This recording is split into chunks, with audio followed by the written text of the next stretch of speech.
آپ لوگوں نے مدارس میں نبی اکرم صلی اللہ علیہ وسلم کے دین کی سرپرستی کرتے ہوئے نبی اکرم صلی اللہ علیہ وسلم کے دین کو اتنا محدود سمجھ لیا ہے کہ آپ لوگ چاہتے ہیں کہ جو بچے آپ تیار کر رہے ہیں وہ حافظ اور عالم کی بھی محدود کیٹیگری کے سمجھ سکیں کہ وہ مسجد کے ممبر پر بیٹھیں اور بیٹھ کے یہی بتائیں سارا دن کہ لبرل اور سیکولر کس طرح کے ہوتے ہیں، دین پر کس طرح حملہ کرتے ہیں، اور پھر شام کو انہی کے دروازے کے اوپر دستک دے کے کہیں کہ اللہ نے آپ کو بڑا نوازا ہوا ہے پیسوں کے حساب سے اور ہم لوگوں کو دین سکھا رہے ہیں، آپ ہماری مدد کریں، اور چند پیسے وہ آپ کے ہاتھ میں دینے کے بعد 10 گالیاں آپ کو دیتے ہیں اور کہتے ہیں کہ ان مولویوں نے ملک کا ستیہ ناش کیا ہوا ہے۔ یہ پڑھاتے ہوئے بچوں کو آئی ٹی کی فیلڈ کے بارے میں کیوں نہیں بتاتے، کیوں نہیں ایجادات کے بارے میں سکھاتے، کیوں نہیں الیکٹرانک فیلڈ کے بارے میں سکھاتے، کیوں نہیں اکانومی کے بارے میں سمجھاتے، اور سائنس اور ٹیکنالوجی کس نے بچوں کو سمجھانی ہے؟ نبی اکرم صلی اللہ علیہ وسلم کا دین اللہ کی قسم اتنا محدود نہیں ہے، اور سیاست میں بھی اگر آپ نے قدم رکھ لیا تو وہ بھی محدود سوچ کے ساتھ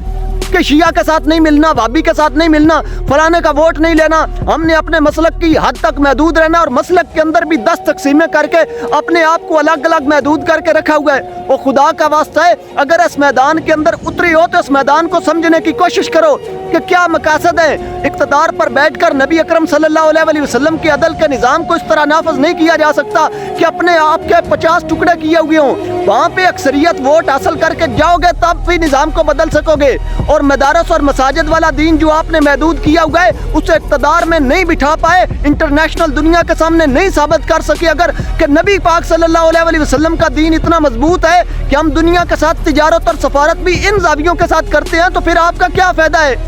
اور کیوں اپنے آپ کو محدود کیا ہوا ہے؟ اور مسالک کی دوڑ سے باہر نکلو اور اس میدان کے اندر جہاں پہ بیٹھ کر آپ اس تجارت اور سفارت کو فائدہ دے سکتے ہو جو نبی پاک صلی اللہ علیہ وسلم کی ہے، وہاں پہ بیٹھ کر آپ پولیس اور فوج کے نظام کو درست کر سکتے ہو، اور وہاں پہ جاؤ، اور کیوں اپنے آپ کو ایک دوسرے کے ساتھ لڑوا رہے ہو؟ تقسیم کیوں کی ہوئی ہے اس طرح اپنے آپ کی؟ یار